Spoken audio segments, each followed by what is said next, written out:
Sangat juga ingin kita dengar suaranya, karena Pak Anies kemudian terhenti, tidak ada partai yang bisa mengusungnya dalam pilkada mendatang.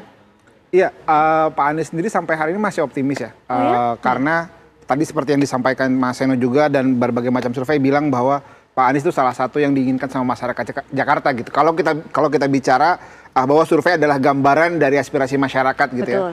Ya, bahwa Pak Anies, Pak Ahok, Pak Ridwan Kamil itu adalah 3 besar orang yang diinginkan oleh masyarakat Jakarta. Dan masyarakat Jakarta kan tentunya butuh pilihan-pilihan terbaik gitu, bukan pilihan-pilihan sisa gitu ya. Sehingga Pak Anies sendiri masih optimis bahwa tanggal 29 kan batas akhirnya gitu, bukan sekarang gitu. Tanggal 29 batas akhirnya, kita lihat situasinya seperti apa. Karena kalau mau flashback sedikit, 2017 pun, 2016 waktu itu, Pak Anies itu baru ditetapkan jadi calon gubernur, itu kalau nggak salah jam 4 subuh. Di mana besoknya adalah hari terakhir pendaftaran. Sehingga bisa jadi menjelang 29 juga terjadian gitu. Dulu Pilpres juga kita tahu udah ada yang siap pakai baju, ternyata wakilnya ganti gitu. Dan politik Indonesia kan selalu seperti itu ya. Kemarin 2024 juga ada Prabowo, Erick Thohir dan segala macamnya, di akhir ada Prabowo Gibran pada akhirnya.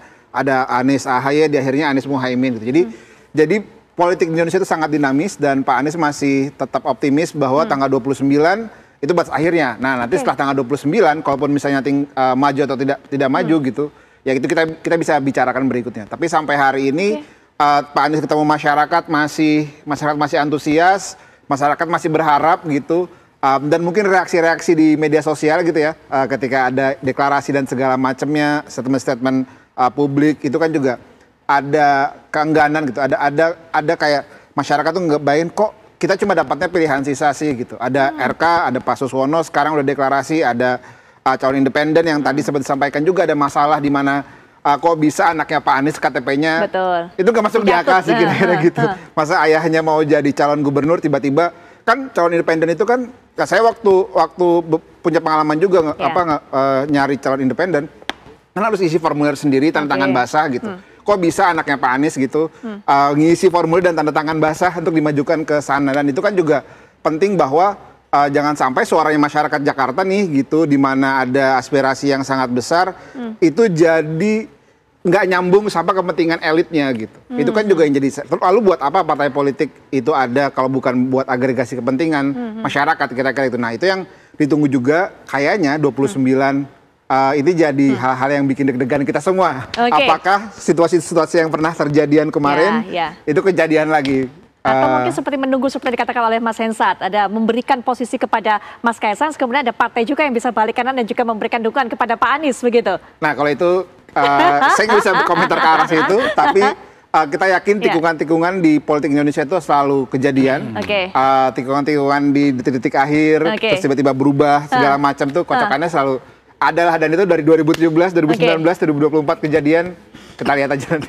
Mas Seno, Mas Angga tadi berharap masih terjadi seperti yang lalu-lalu, ada Valentino Rossi yang menyalip di tikungan begitu kan, kemudian menghasilkan kejutan-kejutan sehingga akhirnya PDIP mungkin bisa mengajukan calonnya dan mungkin juga bisa mengajukan yang salah satu namanya tadi Pak Anies Baswedan juga masuk dalam radar dari PDI Perjuangan. Bagaimana kemudian, termasuk juga sejauh ini seperti apa sih komunikasinya PDIP dengan Pak Anies ini? Ya, janur kuning kan belum melengkung secara resmi. Kami menganggap baru resmi betul kalau itu sudah batas akhir pendaftaran KPU dan sudah didaftarkan. Artinya kami masih berharap ada terobosan politik, ada keberanian untuk teman-teman partai politik lain mengambil langkah yang anti mainstream itu tadi. Tetapi tentu kita menghormati nanti apapun hasil keputusan akhirnya. Sebagaimana kami pun juga berharap dihormati langkah politik kami nantinya. Apakah memutuskan seperti apa. Tetapi tentu kami tetap berharap bahwa kita ingin mengusung satu pasangan calon di Jakarta, karena itu akan melakukan dinamisasi di dalam pemilu. Akan menjadi sangat tidak menarik kalau pemilu nanti diikuti oleh calon yang berbeda gambarannya dengan aspirasi masyarakat yang tertangkap di dalam survei. Apa rasanya hambar sekali Pilkada Jakarta yang menjadi etalase politik nasional, menjadi gravitasi politik nasional kalau seperti ini. Seakan-akan pilihan rakyat, suara hati rakyat itu dikooptasi, diambil alih menjadi semacam konsensus elit saja. Semua penunjukan langsung, ini yang menjadi gubernur, ini yang jadi wakil gubernur. akan bahaya sekali kalau begitu. Kenapa? Karena pemilu kita maknanya akan jadi semakin berkurang.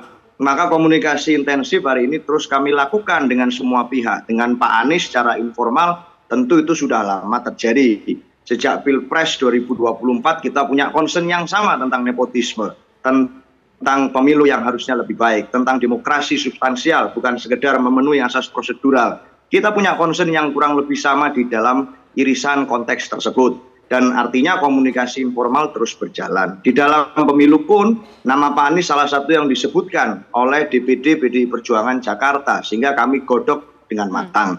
Termasuk nama-nama kader internal kami yang ini rekam jejak politiknya, portofolio politiknya bisa dibaca dengan jelas oleh publik. Ini kami lakukan persiapan terus, tetapi tentu sekali lagi tidak bisa bolanya diserahkan hanya pada kami sendirian.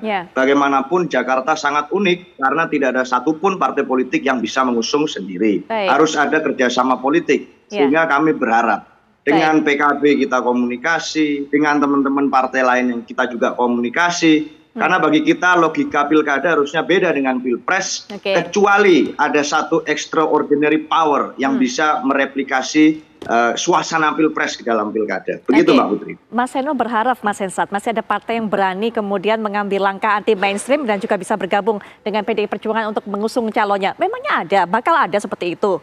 Iya, sebetulnya kita lihat sekarang politiknya itu masnya ini adalah kekuasaan, power, atau masnya ini adalah memang politik dalam artian seni untuk berkuasa. Kalau kemudian yang kedua, maka politiknya itu akan membawa-bawa demokrasi. Jadi artinya fair play akan dilaksanakan seperti zamannya Ibu Mega mempersilahkan Pak SBY gitu. Misalnya tidak ada jegal-menjegal, silakan aja mau maju semua. Tapi kan kelihatannya hari ini politiknya adalah untuk kekuasaan. Maka kekuasaan menjadi tujuan utamanya. Kalau tidak perlu ada kontestasi yang sulit gitu ya, ngapain juga kemudian dipermudah gitu. Jadi maksud saya adalah ada lawan-lawan yang kuat yang bisa kemudian menjegal kekuasaan ini langgeng misalnya. Ada lawan-lawan yang memang dipilih oleh rakyat yang memang menginginkan kontestasi yang fair play. Tapi kan nampaknya kekuasaan yang saat ini berkuasa tidak menginginkan itu terjadi. Jadi dipilihlah orang-orang yang boleh berkuasa.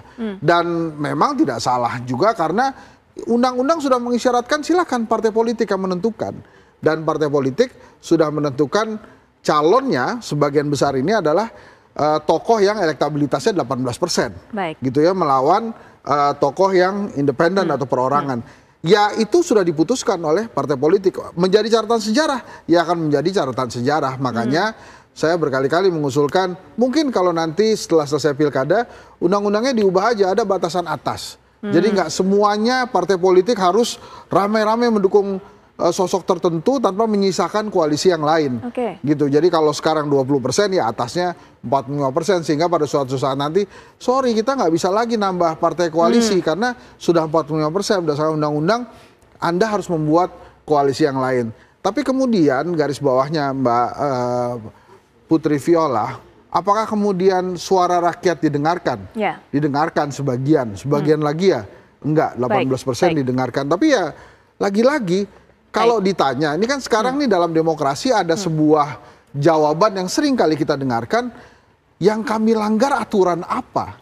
Dan di sini memang tidak ada aturan yang dilanggar. Ini tentang pilihan partai politik dan pilihan penguasa aja. Jadi kalau kemudian Mas Anies per hari ini nggak bisa maju, kemudian PDI Perjuangan per hari ini belum bisa mencalonkan calon, yaitu nasibnya. Jadi ya per hari ini saya harus mengucapkan selamat kepada Ridwan Kamil dan Pak Suswono yang sudah deklarasi tadi.